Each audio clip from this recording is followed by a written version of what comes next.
नमस्कार, स्वागत है आप सभी का। मैं रोहित आपके लिए आज लेकर आया हूँ एनसीईआरटी क्वेश्चंस के अलावा अदर जो भी इम्पोर्टेंट क्वेश्चन आपके ग्लोबलाइजेशन वाले चैप्टर से। तो आज मैं आपको प्रीवियस ईयर क्वेश्चन भी करवाऊंगा और प्रीवियस ईयर के अलावा और भी जो कोई इम्पोर्टेंट क्वेश्चन बचते हैं आज हम सारे वो क्वेश्चंस कवर करेंगे। तो वैश्वीकरण के विरोध में किन्हीं चार कारणों को स्पष्ट कीजिए, ये है हमारा पहला क्वेश्चन। यानी कि वर्ल्ड लेवल पे जो ग्लोबलाइजेशन हो रही है उसका लोगों ने जो विरोध किया है उसके बारे में बताना है हमें। ठीक है, जो आज वैश्वीकरण के जैसे जो जो गलत चीज़ें हुई हैं उनके अपोजिशन में लोगों ने क्या क्या बातें कही। सबसे पहला पॉइंट, आलोचकों के अनुसार बड़ी बड़ी बहुराष्ट्रीय कंपनियों की एकाधिकारवादी प्रवृत्ति बढ़ती जा रही है। बहुराष्ट्रीय कंपनी का मतलब है एमएनसीज यानी मल्टीनेशनल कंपनीज, ऐसी कंपनीज जिनकी ब्रांच जो हैं वो अलग अलग देशों में होती हैं, यानी एक से ज़्यादा देशों में होती हैं। बहु मतलब बहुत सारे, राष्ट्र मतलब देश, तो बहुत सारे राष्ट्रों में होती हैं। एकाधिकारवादी यानी कि उनका ही दबदबा रहता है, कोई भी उनके सामने टिक नहीं पाता। इस चीज़ की जो है आलोचना करते हैं वैश्वीकरण के विरोधी लोग। तो पहली लाइन ये लिखी हुई है कि बड़ी बड़ी कंपनियों का जो आज प्रभाव है उनके सामने कोई छोटी कंपनी नहीं टिक पाती, इस बात का विरोध कर रहे हैं वैश्वीकरण के विरोधी लोग। ठीक है, जैसे कि आप एग्जाम्पल देख सकते हो, अगर हम शूज़ की बात करें तो एडिडास और पूमा वगैरह जो कंपनियां हैं इनके सामने कोई और छोटी भारतीय कंपनी नहीं टिक पाती।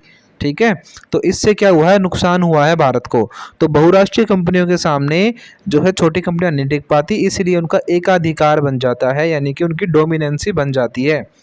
पहले जो पॉइंट है उसमें ये लिखा है। दूसरी लाइन, बहुराष्ट्रीय कंपनियां व्यापार एवं व्यवसाय के नाम पर छोटे व पिछड़े देशों की राजनीतिक व्यवस्थाओं में हस्तक्षेप करने लगती हैं। यानी बड़ी बड़ी कंपनियां जो छोटे और गरीब देश हैं उनकी राजनीति में भी हस्तक्षेप करती हैं। हस्तक्षेप मतलब इंटरफेयर करने लगती हैं। तो ये कह रहे हैं वैश्वीकरण के विरोध करने वाले लोग। पहला पॉइंट। अब जो है हमारा दूसरा पॉइंट, उसमें लिखा है वैश्वीकरण की प्रक्रिया का लाभ अधिकांश जनता तक नहीं पहुंच पाया है। इससे आर्थिक असमानता को बढ़ावा मिला है। यहाँ पे गलत लिखा है समानता, अब इसको करेक्ट कर ले, असमानता होगा। इससे आर्थिक असमानता को बढ़ावा मिला है। विशेषतः तीसरी दुनिया में गरीब देशों में बेरोजगारी बढ़ती जा रही है। यानी कि पूरी जनता तक इसका लाभ नहीं पहुंच पाया, इसका फायदा सारे लोगों को नहीं हुआ है, केवल अमीरों को हुआ है, गरीबों को इसका कोई फायदा नहीं पहुंचा वैश्वीकरण का। इससे आर्थिक असमानता बढ़ी है, यानी कि अमीर और अमीर हो रहे हैं और गरीब हो रहे हैं। तीसरी दुनिया का मतलब है जो पिछड़े हुए देश हैं। ठीक है, चाहे उसमें अफ्रीका के देश हों चाहे एशिया के पिछड़े हुए देश हों। ठीक है, तो तीसरी दुनिया में उन देशों को गिनते हैं जो कि पिछड़े हुए हैं। ठीक, तो तीसरी दुनिया के देशों में यानी कि अल्प विकसित देशों में जो अभी डेवलप नहीं हुए हैं उन देशों में बेरोजगारी बढ़ती जा रही है। ये था दूसरा पॉइंट। तीसरा पॉइंट, आलोचकों का मत है कि वैश्वीकरण स्वाभाविक रूप से स्वीकृत नहीं बल्कि एक थोपी हुई प्रक्रिया है। यानी कि इसे जबरदस्ती पश्चिम के देशों ने पूरी दुनिया पे थोपा है। बहुत सारे ऐसे देश हैं जो अपने कल्चर को, अपनी संस्कृति को बदलना नहीं चाहते, पर वैश्वीकरण होने की वजह से उन्हें अपनी चीज़ें बदलनी पड़ रही हैं। तो ये जो है विश्व के बड़े बड़े देश अपने प्रभाव को, अपनी संस्कृति को दूसरे देशों पर थोप रहे हैं। वैश्वीकरण व्यापार उन्मुखी प्रक्रिया है जो व्यापारिक उद्देश्यों के लिए कार्य करती है। यानी कि ये सिर्फ बिजनेस लेवल पे चलती है। व्यापार उन्मुखी का मतलब है जो सिर्फ बिजनेस की ही, ट्रेड की ही बात करती हो और केवल व्यापारिक उद्देश्यों की बात करती हो। जनता बनता से ज़्यादा मतलब नहीं है, सिर्फ अपने ट्रेड का फायदा होना चाहिए। इस मामले में आजकल का वैश्वीकरण काम कर रहा है। इसमें जन कल्याण जैसे उद्देश्य गौण होकर रह गए हैं। वही अगली लाइन जो मैंने भी आपको बताई, जन कल्याण यानी लोगों का भला, जो पहले गवर्नमेंट लोगों का भला करती थी वो चीज़ें अब गायब होती जा रही हैं। गौण होने का मतलब है गायब होना। तो जन कल्याण के उद्देश्य अब खत्म हो रहे हैं या गायब हो रहे हैं। तो अब है हमारा अगला पॉइंट, फोर्थ पॉइंट, यह अलोकतांत्रिक प्रक्रिया है जो लोकतांत्रिक पर्दे में चलाई जा रही है। यानी कि इसका विरोध करने वाले लोग कहते हैं कि ये कोई लोकतांत्रिक प्रक्रिया नहीं है, लोग अपनी मर्जी से इसको नहीं चाहते, पर ये लोकतंत्र के पर्दे में यानी उस लोकतंत्र का नाम लेकर पर अलोकतांत्रिक तरीके से चलाई जा रही है। वैश्वीकरण की प्रक्रिया का लाभ समाज का उच्च सुविधा संपन्न वर्ग नहीं उठा रहा। इसने गैर योजनाबद्ध प्रभावों द्वारा श्रम वेतनों को सीमित कर और कल्याणकारी राज्य की भूमिका सीमित करके लोकतंत्र को कमजोर बना दिया है। जैसे मैंने आपको अभी पहले समझाया था कि जब भी प्राइवेटाइजेशन होता है या ग्लोबलाइजेशन होता है तो सरकार जैसी पहले थी उसको अपने रूल्स वगैरह कुछ बदलने पड़ते हैं। अगर विदेश से कंपनी आ रही है तो उसके लिए कुछ टैक्स वगैरह हैं, उन चीज़ों को भी कम करना पड़ता है और उसको कुछ फैसिलिटीज़ देनी पड़ती हैं, तभी तो कोई विदेशी कंपनी भारत में आएगी। ठीक है, तो उससे क्या होता है, कल्याणकारी राज्य की भूमिका खत्म होती है, यानी कि जो अपने लोगों की भलाई करता था राज्य, उस चीज़ों में कमी आती है। तो यही लिखा हुआ है कि वैश्वीकरण की प्रक्रिया का लाभ समाज के केवल उच्च वर्ग को मिलता है। ठीक है, यानी कि अमीरों को मिलता है, और जो ये बड़ी बड़ी कंपनियां आती हैं इससे कल्याणकारी राज्य जो है उसकी भूमिका खत्म हो रही है और लोकतंत्र जो है वो कमजोर हो रहा है। तो ये थे 4 पॉइंट जो कि वैश्वीकरण के विरोध करने वाले लोग कहते हैं। अब है अगला क्वेश्चन, और क्वेश्चन नंबर तीसरा है ये हमारा। तो क्वेश्चन है, वैश्वीकरण के कारण सत्ता राष्ट्र राज्यों के स्थान पर वैश्विक उपभोक्ताओं के हाथ में आ गई है, इस कथन की पुष्टि करें। तो क्वेश्चन ज़्यादा मुश्किल नहीं है। अगर आपने चैप्टर वाली वीडियोस देखी हैं तो आप बिल्कुल आसानी से इन सभी क्वेश्चंस का आंसर दे सकते हो। इनमें जितने आप लाइव एग्जाम्पल, नए नए एग्जाम्पल ऐड करोगे उतना अच्छा आपका आंसर होगा इसमें। ठीक है, तो इसमें लिखा हुआ है कि जो आज के टाइम पे जो पहले पावर होती थी वो देश की सरकार के हाथ में होती थी, पर आजकल क्या हो चुका है, वैश्विक उपभोक्ताओं यानी वर्ल्ड लेवल पे जो बड़ी बड़ी कंपनियां हैं उनके हाथ में आ चुकी है। ठीक है, इस कथन के बारे में बताना है अब हमें। वैश्वीकरण की धारणा से पहले राष्ट्र राज्य सर्वोच्च थे, यानी कि जब तक वैश्वीकरण नहीं आया था एक देश की सरकार ही सबसे ऊपर होती थी। परंतु वैश्वीकरण के कारण सत्ता राष्ट्र राज्य के स्थान पर वैश्विक उपभोक्ताओं के हाथ में आ गई है, यानी कि अब वर्ल्ड लेवल पे जितने भी जो चीज़ों को यूज़ करने वाले लोग हैं, यानी कि बड़े बड़े बिजनेस करने वाले लोग हैं, उनके हाथों में अब पावर आ गई है। वैश्वीकरण राज्य की सत्ता के पतन के रूप में उभरा है, यानी कि वैश्वीकरण की वजह से जो स्टेट होते थे यानी कि देश होते थे उनकी जो सत्ता थी वो अब खत्म हो रही है। पतन का मतलब खत्म होना।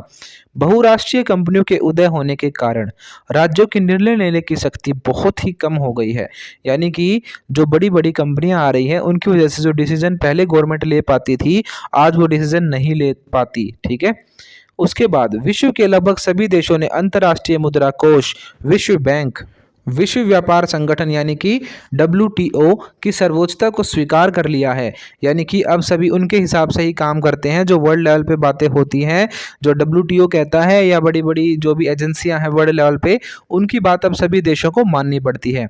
अतः राज्यों को इन वैश्विक संस्थाओं द्वारा बनाई गई नीतियों को स्वीकार करना पड़ता है। इस लाइन का मतलब वही है कि इन्हीं ऑर्गेनाइजेशंस की बातों को अब हर एक देश को मानना पड़ता है।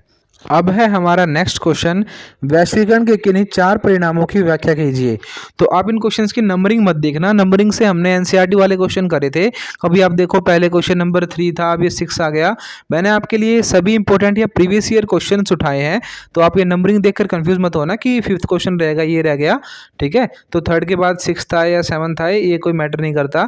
मैंने आपके लिए सभी इंपॉर्टेंट क्वेश्चन इकट्ठे किए हैं। ठीक है, रिसर्च की है कि पुराने पेपर में क्या क्या पूछा गया है, वो सारे क्वेश्चन मैं आपके लिए लेकर आया हूँ। ठीक है, तो क्वेश्चन नंबर देख के कंफ्यूज मत होना, बस क्वेश्चन को समझना, अच्छे से इनको लिखना और याद करना। ठीक है, और हेडिंग जरूर बनाना अपने आंसर्स में, तभी आपके बहुत अच्छे मार्क्स आएंगे। ठीक है, मैंने जो चैप्टर वाली वीडियोस बना रखी हैं उनमें मैंने इन सभी चीज़ों की हेडिंग बताई है आपको, तो जो वीडियोस में लिखा हुआ आता है उनको आप अपनी कॉपी में नोट कर लिया करो। तो अब ये क्वेश्चन है, वैश्वीकरण के किन्हीं 4 परिणामों की व्याख्या करें। मैंने आपको बहुत अच्छे से ये क्वेश्चन करवा रखा है, यहाँ पे सिर्फ 4 लाइन लिखी हुई हैं, इसको आप मत पढ़ो। जो मैंने आपको वहाँ पे पढ़ाया था उन्हीं चीज़ों को आप लिख लो हेडिंग वाइज। मैंने आपको बताया था सांस्कृतिक परिणाम अलग से, आर्थिक अलग से, राजनीतिक अलग से। तो ऐसे ही आप 3 हेडिंग बनाओ, सांस्कृतिक की और उसके अलावा आर्थिक की और राजनीतिक की। यहाँ पे तो 4 लाइन लिखी हुई है, क्या नंबर मिलेंगे इसमें। ठीक है, तो देख लो प्रीवियस ईयर क्वेश्चन है ये, 2013 में आया है, तो आप वैसे ही लिखो जैसे मैंने आपको वीडियोस में लिखवाया है।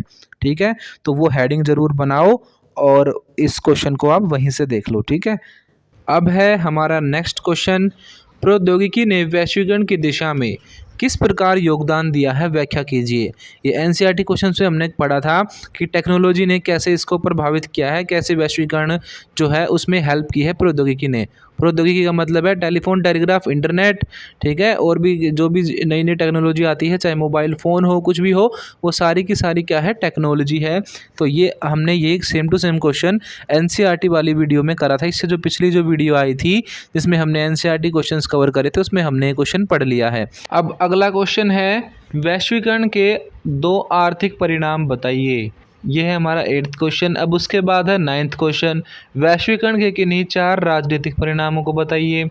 तो यानी कि हमें एक बार अच्छे से पढ़ना है कि वैश्वीकरण क्या है और इसके परिणाम क्या क्या हैं, आर्थिक भी, सामाजिक भी, सांस्कृतिक भी और राजनीतिक भी, ठीक है। तो कैसे भी क्वेश्चन आपसे पूछें तो आप कर सकते हो। तो आप वही क्वेश्चन को आप एक बार दोबारा से देखो, अगर वो हमें याद हो गए तो हम इन सभी क्वेश्चन का आंसर लिख देंगे, चाहे आर्थिक पूछ ले, चाहे सामाजिक पूछ ले, या कुछ भी पूछ ले। तो इन्हीं क्वेश्चंस में 8th और 9th में भी आपको क्या करना है, वही जो अभी आए थे आपके जो पॉइंट लिखे हुए, वही पॉइंट आपको याद करने हैं और वही इनमें लिखने हैं। तो इन सभी पॉइंट्स को मैं आपको एक बार समझा देता हूँ। तो पहला जो हमारा क्वेश्चन था वो था राजनीतिक प्रभाव। तो पहला पॉइंट इसमें आप बनाना, संपूर्ण विश्व एक गांव के रूप में, यानी कि आज पूरी दुनिया पे ये राजनीतिक प्रभाव पड़ा है कि आपस में दूरियां खत्म हो गई हैं पूरे देशों की, और सारा का सारा संसार एक गांव के रूप में बन गया है। दूसरा पॉइंट है विश्वव्यापी सेवाएं। ये हेडिंग बनाना आप सारी की सारी। विश्वव्यापी का मतलब है वर्ल्ड वाइड, सेवाएं मतलब नौकरियां। आज जो है पूरी दुनिया में लोग एक जगह से दूसरी जगह नौकरियां करते हैं। तो ये है दूसरा पॉइंट कि विश्वव्यापी सेवाएं हैं, वर्ल्ड वाइड नौकरियां हैं आज, ठीक है। एक इंडियन आदमी अमेरिका में भी नौकरी करता है और एक अमेरिकन आदमी भारत में भी नौकरी करता है। तो विश्व के किसी भी देश में आप चले जाओ, वहां पे आपको अलग अलग देशों के लोग नौकरी करते हुए मिल जाएंगे। तीसरा है बहुराष्ट्रीय कंपनियां। तीसरा राजनीतिक प्रभाव ये पड़ा है कि बड़ी बड़ी जो कंपनियां हैं, एमएनसी बोलते हैं उन्हें, और वो एमएनसी कंपनियां आज हमारे देश में भी आपको देखने को मिलती है। हमारे देश की एमएनसी कंपनियां भी आपको दूसरे देशों में देखने को मिल जाएंगी, ठीक है। अब है 4th पॉइंट, यूएनओ द्वारा सभी देशों को एक मंच पर लाना। तो राजनीतिक प्रभाव ये पड़ा है, आज यूएनओ की वजह से सारी दुनिया के देश एक ही मंच पे हैं, एक साथ वो डिसीजन लेते हैं। डब्ल्यूटीओ, वर्ल्ड बैंक जैसी संस्थाओं में अल्प विकसित देशों का आना, यानी कि वर्ल्ड बैंक और वर्ल्ड ट्रेड ऑर्गेनाइजेशन जैसे बड़ी बड़ी ऑर्गेनाइजेशन में छोटे देशों को भी मौका मिला है। ये वैश्वीकरण का राजनीतिक प्रभाव है। 6th पॉइंट है सुरक्षा नीति एक दूसरे से प्रभावित, यानी कि पूरी दुनिया के देश एक दूसरे को देखते हैं और किस देश ने किस टाइप की सुरक्षा नीति अपनाई, कैसे उनके पास हथियार हैं, ये सारी चीज़ों से भी उनकी भी सुरक्षा नीति प्रभावित होती है, ठीक है। तो 6 पॉइंट ये है हमारा। 7th है विदेश नीति, यानी कि जो विदेशी मामले हैं, हम फॉरेन अफेयर हैं जो हमारे की रिलेशन कैसे हैं देशों के साथ, तो विदेश नीति भी एक दूसरे से प्रभावित होती है। उसके बाद है साझे सैन्य अभ्यास, यानी कि वर्ल्ड लेवल पे बड़े बड़े जो देश हैं या कोई भी देश है आपस में मिलकर क्या करते हैं, जॉइंट मिलिट्री एक्सरसाइजेज करते हैं, यानी कि अलग अलग देशों की सेनाएं मिलकर आपस में एक दूसरे के साथ प्रैक्टिस करती हैं। तो ये भी एक राजनीतिक प्रभाव है, राजनीतिक परिणाम है किसका, वैश्वीकरण का, ठीक है। तो परिणाम पूछे प्रभाव पूछे, यही बातें लिखनी है आपको। अब है 9th पॉइंट, अंतर्राष्ट्रीय तकनीक व विज्ञान में बढ़ोतरी। तो राजनीतिक प्रभाव एक ये भी है कि आज सारे देश मिलकर इंटरनेशनल जो टेक्नोलॉजी है उसमें एक दूसरे का साथ देते हैं और इंटरनेशनली साइंस में भी आगे लोग बढ़े हैं, ठीक है। तो सभी देश एक दूसरे के साथ मिलकर आजकल काम करते हैं। तो ये है उसके वैश्वीकरण के राजनीतिक प्रभाव। अब है आर्थिक प्रभाव। सबसे पहला पॉइंट है डॉलर का वर्चस्व। आज पूरी दुनिया में सबसे बड़ी करेंसी कौन सी है, डॉलर है। दूसरा पॉइंट विदेशी मुद्रा का लेन देन। अब एक देश से दूसरे देश में अगर नौकरियां करेंगे लोग तो करेंसी भी तो एक्सचेंज होंगी। तो आजकल ट्रेड की वजह से, व्यापार की वजह से जो एक देश की करेंसी है वो दूसरे देशों में आती जाती रहती है, विदेशी मुद्रा का लेन देन होता रहता है। तो यह है आर्थिक प्रभाव। ये पॉइंट आप याद कर लो अच्छे से और इन्हीं को आप एक्सप्लेन कर देना। तीसरा है रोजगार की गतिशीलता। तो अगर लोग यहाँ से दूसरे देश में नौकरी कर रहे हैं, गतिशीलता का मतलब है अलग अलग जगह पे जाना, या गतिशीलता मतलब होता है चेंज होना, ठीक है। तो रोजगार में गतिशीलता है, यानी कि लोग अब अपने ही देश में पुराने वाला जो है वो रोजगार नहीं करते, अब वो देशों की सीमाओं से बाहर निकले हैं और इंटरनेशनली वो नौकरियां करते हैं। तो तीसरा पॉइंट था ये। अब है 4th पारंपरिक व्यवसाय बदलना, यानी कि सरकारी नौकरियों के बजाय या पुराने तरीकों के जो काम थे उनको छोड़कर अब नए नए जो काम है वो लोग करते हैं। इसमें लिखा हुआ है यूट्यूब व्लॉगिंग एक्सेट्रा। बहुत सारे बच्चे आजकल क्या कर रहे हैं, यूट्यूब पे काम कर रहे हैं, व्लॉगिंग कर रहे हैं, ठीक है, गेमिंग वगैरह करते हैं, तो इस चीज़ों से वो पैसा कमाते हैं। तो पुराने जो तरीके थे काम करने के वो बदल गए हैं और वैश्वीकरण की वजह से नए तरीके से लोग काम कर रहे हैं। अब फिफ्थ पॉइंट है पूंजीवाद का वर्चस्व। पूंजीवाद में क्या होता है, सब कुछ प्राइवेट होता है। तो वैश्वीकरण की वजह से आर्थिक प्रभाव ये भी पड़ा है कि आजकल सारे समाज कैसे हो चुके हैं, पूंजीवादी हो चुके हैं। ट्रेड बिजनेस की लोग बातें करते हैं, ठीक है, और इसके बिना आजकल लाइफ जो है वो संभव भी नहीं है, क्योंकि आज वैश्वीकरण पूरी दुनिया में है और अगर जो भी पूंजीवाद को फॉलो नहीं करेगा तो वो बाकी दुनिया से पिछड़ जाएगा। पूंजीवाद का मतलब है बिजनेस वगैरह करना। उसके बाद है सिक्स्थ पॉइंट, दुनिया भर में सेवाएं। यानी कि आज देखते हो आप मल्टीनेशनल कंपनियां जो हैं वो पूरे वर्ल्ड वाइड फैली हुई हैं और पूरी दुनिया में वो नौकरियां देती हैं, ठीक है। तो ये सारे के सारे आर्थिक प्रभाव हैं। सारी हेडिंग आप याद कर लो, बिल्कुल सिंपल से ये पॉइंट हैं। अब हम देखेंगे सामाजिक सांस्कृतिक प्रभाव। तो सामाजिक सांस्कृतिक में पहला पॉइंट है जीन्स कल्चर। तो जीन्स का मतलब सिर्फ जीन्स नहीं है यहाँ पे, और जितने भी कपड़े हैं जो हम विदेशों से अपनाते हैं वो सारे हम इस पॉइंट में एक्सप्लेन करेंगे। हेडिंग हम बनाएंगे जीन्स कल्चर और उसमें हम लिखेंगे कि आज हम विदेशी कपड़ों को पहनते हैं। नीली जीन्स जो है वो हमारे बिल्कुल डेली की चीज़ बन चुकी है। जैसे हम पहले पजामा पहनते थे, आजकल हम क्या पहनते हैं, जीन्स पहनते हैं। दूसरा पॉइंट है पेप्सी कल्चर। पेप्सी कल्चर का मतलब वही है कि आज कोक वगैरह आप पीना पसंद करते हो, यानी कि जो भी खाने पीने की चीज़ें हैं उनमें क्या हुआ है, वेस्टर्नाइजेशन हुआ है। अमेरिका की पेप्सी जो है वो आजकल भारत में चल रही है। तो पेप्सी कल्चर का मतलब है खान पान में चेंज होना। तीसरा है मैकडोनलाइजेशन, यानी कि मैकडी का बर्गर आप सभी को पता है, तो जो अमेरिकन फूड है भारत में फैल रहा है। तो ये है तीसरा पॉइंट, सामाजिक सांस्कृतिक बदलाव। चौथा पॉइंट है फास्ट फूड कल्चर, यानी कि पूरी दुनिया में जो है उनसे जो खाना है वो भारत में आ रहा है या भारत का भी विदेशों में जा रहा है।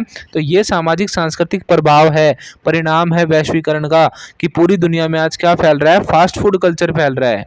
आप सभी को पता है, आप मोमोज खाते हो, चाउमीन खाते हो, बर्गर खाते हो, ठीक है, दुनिया भर की चीज़ें आप खाते हो, तो सारी क्या है, फास्ट फूड है वो।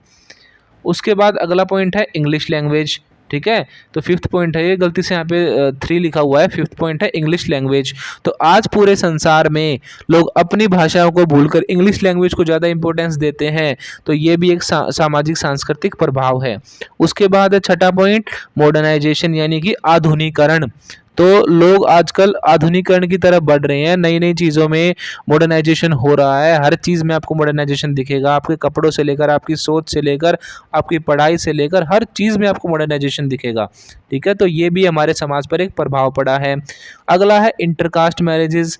आजकल आप देखते हो, पहले यहाँ पे सिर्फ एक ही जाति, एक ही धर्म में जो है शादियाँ होती थी, पर आजकल लव मैरिज का ट्रेंड बहुत ज़्यादा है, ठीक है। तो अलग अलग कास्ट में लोग कोई बिलीव नहीं करते हैं, ठीक है। ये सभी किसकी वजह से हुआ है, ग्लोबलाइजेशन की वजह से हुआ है। अगला है craze of songs world wide, यानी कि आज आप देखते हो कि पूरी दुनिया में गानों का जो पहले हुआ करता था कि एक ही तरह के गाने चलते थे। आप जैसे पंजाबी एग्जाम्पल ले लो, आप पंजाबी गाने पहले सिर्फ पंजाब में ही सुने जाते थे, फिर धीरे धीरे वो पूरे भारत में सुने जाने लगे। आजकल आप हिंदी गानों से ज़्यादा पंजाबी गाने सुनते होंगे, और सिर्फ भारत में ही नहीं, वर्ल्ड वाइड वो गाने सुने जाते हैं। तो ये सामाजिक सांस्कृतिक प्रभाव है। और विदेशों के गाने भी आप यहाँ पे सुनते हो, ठीक है। बहुत सारे गाने आपने सुने होंगे, आपके बहुत सारे फेवरेट सिंगर भी होंगे। शकीरा का नाम भी आपको पता होगा, ब्रिटनी स्पीयर्स का नाम आपको पता होगा, ठीक है, जस्टिन बीबर का नाम आपको पता होगा। तो बहुत सारे विदेशों के गानों को भी आप सुनते हैं, और गाने हुए, फिल्में हुई, ये सभी आज पूरी दुनिया में फैल चुकी हैं। तो ये सारे सामाजिक सांस्कृतिक प्रभाव हैं। सारी हेडिंग आप याद कर लेना, और इसमें जितने एग्जाम्पल आप मॉडर्न दोगे वो उतना ही अच्छा आपका आंसर हो जाएगा, ठीक है। किताबों से पढ़ने से नहीं होगा ये चैप्टर, वैश्वीकरण वाला चैप्टर आप अच्छे से समझो, हेडिंग्स को याद कर लो, और जितने भी अच्छे एग्जाम्पल आप लिख सकते हो उतने अच्छे एग्जाम्पल लिख देना, उतने ही अच्छे नंबर आपको मिलेंगे। ऐसे मत सोचना कि कभी एग्जामिनर सोचे कि पता नहीं क्या एग्जाम्पल लिख दिया इसने, बिल्कुल पता नहीं क्या बता रहा है, कभी जस्टिन बीबर का नाम लिख रहा है, कभी किसी का नाम। ऐसे ही एग्जाम्पल लिखने हैं आपको इसमें, ठीक है। रटी रटाई बातें नहीं लिखनी, नए नए एग्जाम्पल आप इसमें लिखो, जो भी चीज़ें ट्रेंड में है आप वो भी इसमें ऐड कर सकते हो, ठीक है। उसके बाद अगला है 9th पॉइंट मूवीज़, वही मूवीज़ में आप बताओगे, ठीक है। नई नई मूवीज़ के नाम बता दो, जैसे कि बाहुबली आई है, वो भी हॉलीवुड को टक्कर दे रही है, तो ये सामाजिक सांस्कृतिक प्रभाव हैं। स्पाइडरमैन आप सबको फेवरेट मूवी होगी, ठीक है, बहुत सारी मूवी आपने देखी होंगी। एवेंजर्स आप देखते होंगे, तो वो क्या है, सामाजिक सांस्कृतिक चेंज है हमारे ऊपर, तो यही तो लिखना है हमें इसमें। तो 9th पॉइंट था मूवीज़ के ऊपर। अगला है चेंजिंग ट्रेडिशनल गेम्स, यानी कि जो हमारे पारंपरिक खेल थे उनमें भी बदलाव हुआ है। जैसे पहले गिल्ली डंडा वगैरह हमारे खेल हुआ करते थे, पर आजकल क्रिकेट, हॉकी और फुटबॉल वगैरह हमारे खेल हैं, ठीक है। तो जो हमारे पुराने खेल थे उनमें भी आज चेंज हुआ है। तो ये थे कुछ इंपॉर्टेंट क्वेश्चंस। इन सभी हेडिंग्स को आप अपनी कॉपी में लिख लो और अच्छे से इन सभी हेडिंग्स को याद कर लो। यही क्वेश्चंस आपके एग्जाम्स में पक्का आने वाले हैं। अगर आपसे वैश्वीकरण से कोई क्वेश्चन पूछेंगे तो पक्का यही पूछेंगे कि वैश्वीकरण क्या है और इसके सारे प्रभाव बता दो। तो आप सारे याद कर लो। तो आपसे एक एक करके भी पूछें, अगर सामाजिक सांस्कृतिक बताओ या आपसे राजनीतिक पूछे, कुछ भी पूछे, तो आप सारे वो बता दोगे। अभी आपने देखा ये क्वेश्चन प्रीवियस ईयर में कितनी बार पूछा गया है, ठीक है। तो सारे ये पॉइंट आप याद कर लो, यही आपके पेपर में आने वाले हैं। तो ये हमारी इंपॉर्टेंट क्वेश्चन वाली वीडियो भी ख़त्म होती है। अगर आपको वीडियो अच्छी लगी है तो अभी इस वीडियो को लाइक कर दें और अपने दोस्तों को इस वीडियो को शेयर कर दें, और ज़रूर अभी अभी करो, बिल्कुल हमारे चैनल को सब्सक्राइब भी कर लो अभी, क्योंकि हम आपके लिए ऐसे अच्छी अच्छी वीडियो लाते रहेंगे।